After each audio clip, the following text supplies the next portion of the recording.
एक बार फिर दिल्ली एनसीआर में किसानों ने कूच का ऐलान किया है। प्रशासन ने अपनी सख्ती भी बढ़ा दी है। इन सब के बीच वो लगातार मांग कर रहे हैं कि उनको ज़मीन अधिग्रहण का फ़ायदा दिया जाए, साथ ही साथ 3% का मुआवजे का जो प्लॉट है वो भी उन्हें दिया जाए। इससे पहले महापंचायत किसानों की हल नहीं निकला तो अब वह दिल्ली की तरफ कूच कर रहे हैं। इन सब के बीच भारतीय किसान संगठन क्या कुछ सोचता है? भारतीय किसान संघ के जो मुखिया हैं वो मेरे साथ मौजूद हैं, मोहिनी मोहन जी, बातचीत करने के लिए। सर, पहले महापंचायत हुई किसानों ने की, जब कुछ हल नहीं निकला तब वो कह रहे हैं हम दिल्ली आएंगे। तो ऐसा एक तरह से देखा गया है कि एक पैटर्न है कि जब मांगे नहीं मानी जाती हैं तो दिल्ली आएँ। तो अभी जब हम बात कर रहे हैं तो कई इलाकों में खासकर चिल्ला बॉर्डर पर जाम की स्थिति है। तो आप इस पूरे मसले को कैसे देखते हैं? नहीं, देखिए, हम भी किसान संघ के बड़ी देश भर का लोग इकट्ठा होकर निर्णय लेते हैं। एक जैसे जीएम फसल के खिलाफ अभी हमने सारी सांसदों को अपने अपने क्षेत्रों में मांग पत्र दे रहे हैं, सरकार उसके पर आगे बढ़े। ऐसे ये तो राष्ट्रीय विषय है, मगर ये जो विषय अभी आपने बता रहे हैं, ज़मीन का अधिग्रहण, ये राज्यों का विषय है। 2013 में कानून का संशोधन हुआ था, सारी राज्यों ने अपने हिसाब से कानून बनाए हैं, मुआवजा भी दे रहे हैं। तो यहाँ अगर कोई दिक्कत है तो वहीं बात करके होना चाहिए। किसानों को मुआवजा, वो जो 10% का जो डेवलप्ड प्लॉट चाहते हैं, वो तो जैसे हम जानते हैं आंध्र में जो राजधानी के लिए किया गया उसमें भी दिया गया था, थोड़ा दिक्कत था। अभी नया सरकार आने का सुधार कर लिया है। तो डेवलप्ड प्लॉट देना और मुआवजा 4 गुना तक मार्केट प्राइस के वो देना, ये तो कानून तो अधिकार है, वो देना चाहिए।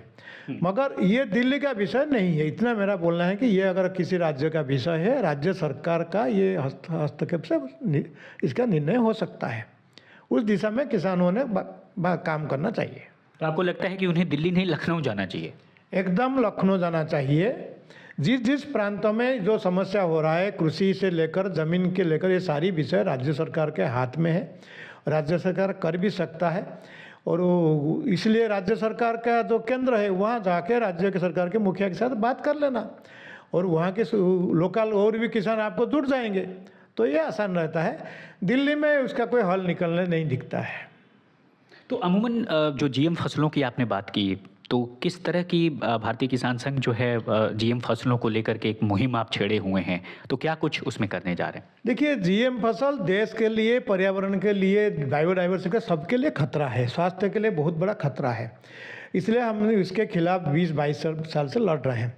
अभी 20 साल कोर्ट में केस लगा और माननीय सुप्रीम कोर्ट ने निर्णय दिया कि 23 जुलाई को निर्णय दिया कि सरकार सारी स्टेक होल्डर से बात करके कोई राष्ट्रीय नीति बनाए। अभी तक नहीं बना है कोई नीति, कोई इसका नहीं है। ये सारी कंपनियां पिछले दौर से घुसने की कोशिश कर रहे हैं। सरकार में कोई हलचल नहीं दिख रहा है, सरकार निर्वाचन में व्यस्त हुआ होगा इसलिए नहीं कर रहे हैं। इसलिए हम सारे सांसदों को मांग दे रहे हैं कि सरकार को बोलिए सारी स्टेक होल्डर से बात करके राष्ट्रीय नीति बने। ऐसा इसके दिशा में हम आगे बढ़ रहे हैं।